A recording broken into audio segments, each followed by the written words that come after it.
The smell of fried chicken and stale coffee hung in the air of the small-town diner. Clara wiped a smear of ketchup from her apron, forcing a smile as she took another tray to a messy table. "Clara," Victor barked from behind the counter, his voice sharp enough to cut through the chatter of lunchtime customers. "You spilled the soup again? Are you incompetent? Or are you just lazy?"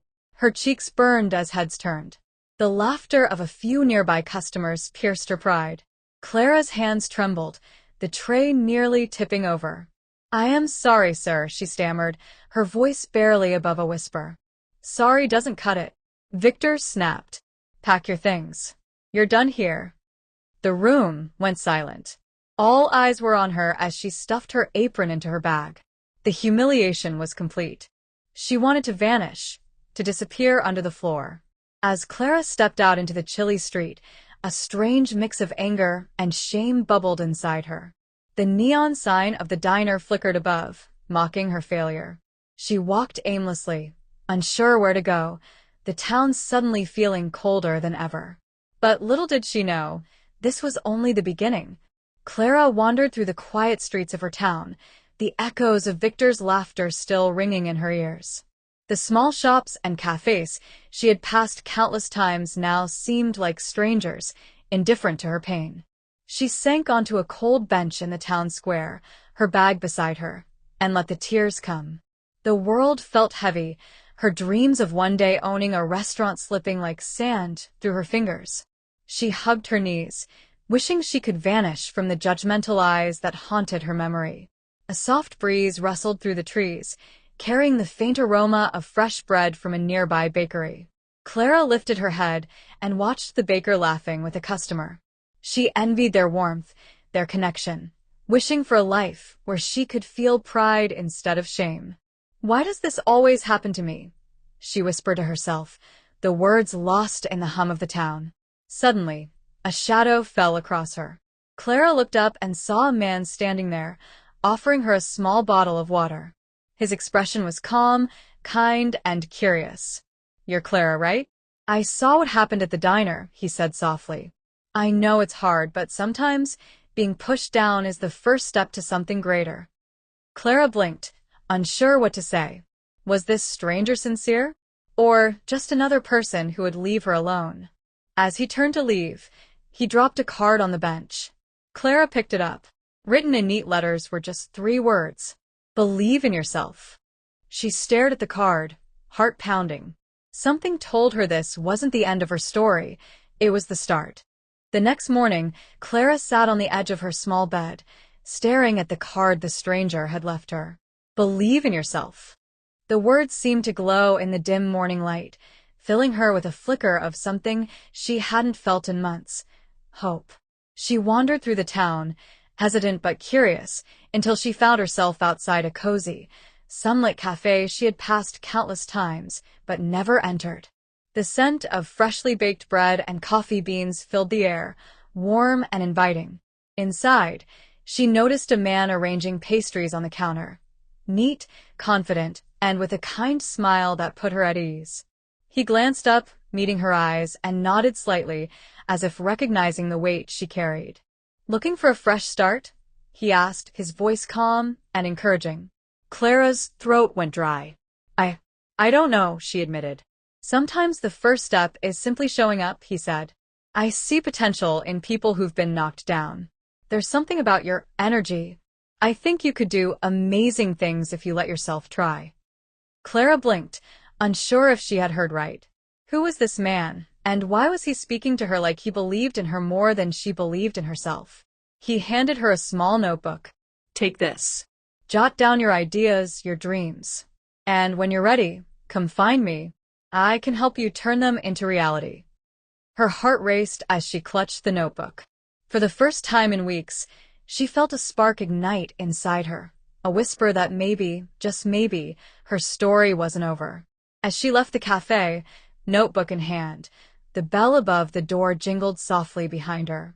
Clara looked back, but the man was already gone. She stood on the sidewalk, the sunlight warming her face, and whispered to herself.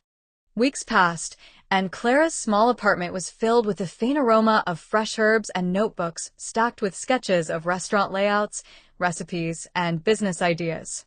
Every morning, she woke determined to turn her dreams into reality, yet the fear of failing lingered like a shadow. One sunny afternoon, she returned to the cafe where she had met the mysterious man. To her surprise, he was waiting, leaning casually against the counter with a warm smile. "Clara," he said, "I've been watching your progress. You've got talent, but raw talent alone isn't enough. You need guidance, strategy, and someone to push you when you doubt yourself." He introduced himself properly this time. "I'm Daniel. Think of me as your mentor, someone who's been through the highs and lows of this business. And trust me, I see the spark in you that others miss." Clara's chest tightened. Could she really trust someone so quickly? But the sincerity in his green eyes was undeniable. Daniel handed her a folder filled with notes, contacts, and small business strategies. "This is your roadmap," he said. "Follow it, and you can start building your own restaurant from the ground up. But remember, it won't be easy. People will doubt you. Life will throw obstacles. But if you stay determined, you'll rise above." Clara's hands trembled as she accepted the folder. I won't let you down," she whispered, a fire igniting inside her. "Good," Daniel replied with a smirk. "Because the town isn't ready for what you're about to do. And neither is that diner you used to work at." As Clara stepped out of the cafe, folder in hand, she felt a strange mix of excitement and nervousness. The journey ahead was uncertain, but for the first time, she knew Clara's small apartment had transformed into a war room of ambition. Notebooks stacked like towers, scribbled recipes spilling onto the floor, and sticky notes plastered across every wall. Every idea, every sketch, every plan was a step closer to her dream. Daniel visited frequently, offering advice, encouragement, and tough love. "Your vision is solid, but execution matters more than talent. People don't just buy food, they buy an experience. Every detail counts." Clara nodded, determination etched on her face. She spent late nights experimenting with recipes, perfecting flavors that would tell her story, humble beginnings, resilience, and a touch of elegance. She contacted suppliers, negotiated with vendors, and even started small tastings with friends in secret, testing every dish meticulously. But progress didn't come without obstacles. One afternoon, a supplier backed out last minute, leaving Clara scrambling. Her nerves frayed. She almost gave up.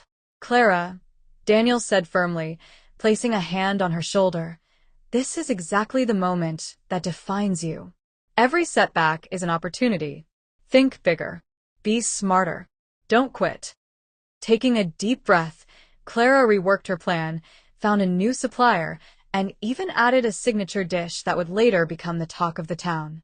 Every challenge sharpened her resolve, and slowly, the dream that had once seemed impossible started to take shape.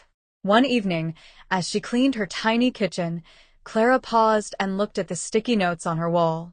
Each one represented a small victory and a promise to herself. A smile curved her lips. She was no longer the girl who had been humiliated in the diner. She was building something powerful, something that belonged to her. But just as hope blossomed, a shadow from the past was quietly waiting. The morning of the grand opening arrived like a dream Clara had held in her heart for years. The sunlight spilled through the large windows of her new restaurant, reflecting off polished wood counters and gleaming glassware. Fresh flowers adorned every table, and the aroma of her carefully crafted dishes filled the air. Staff bustled around, all smiles and excitement, each of them handpicked and trained by Clara herself. She walked among them, checking every detail, her heart pounding with nervous anticipation. The first guests trickled in, curious townspeople drawn by whispers of a new restaurant in town. Word had spread that the humble girl who had once served tables in a dingy diner was now behind this stunning place. Daniel approached her, a proud smile on his face. "You did it, Clara. They're going to love this." The doors opened fully, and the restaurant filled with laughter, chatter, and the clinking of plates. Clara's eyes scanned the crowd, her hands trembling slightly. Every compliment, Every smile was a reminder that she had fought for this moment. And then, through the crowd, she saw a familiar figure, Victor, her former boss.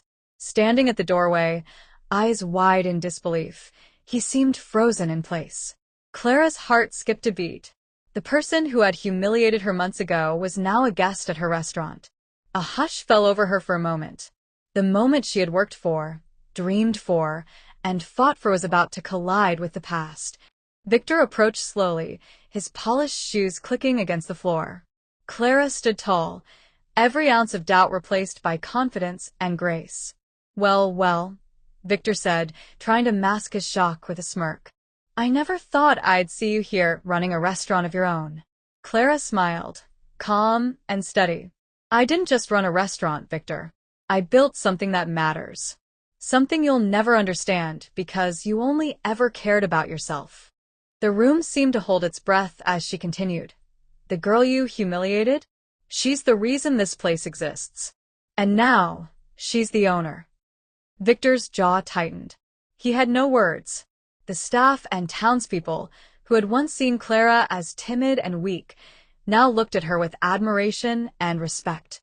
The humiliation that had haunted her was gone, replaced by triumph. Daniel appeared at her side, giving her a quiet nod. Clara turned to him, gratitude shining in her eyes. Together, they had proven that resilience, determination, and belief in oneself could overcome even the darkest of beginnings. As Victor finally walked away, defeated and speechless, Clara looked out over her restaurant, the sun glinting off the freshly polished counters. She whispered softly to herself, "This is only the beginning." The town would remember this day, the day the poor waitress became the queen of her own destiny. Thanks for watching. Please like, subscribe, and drop a comment.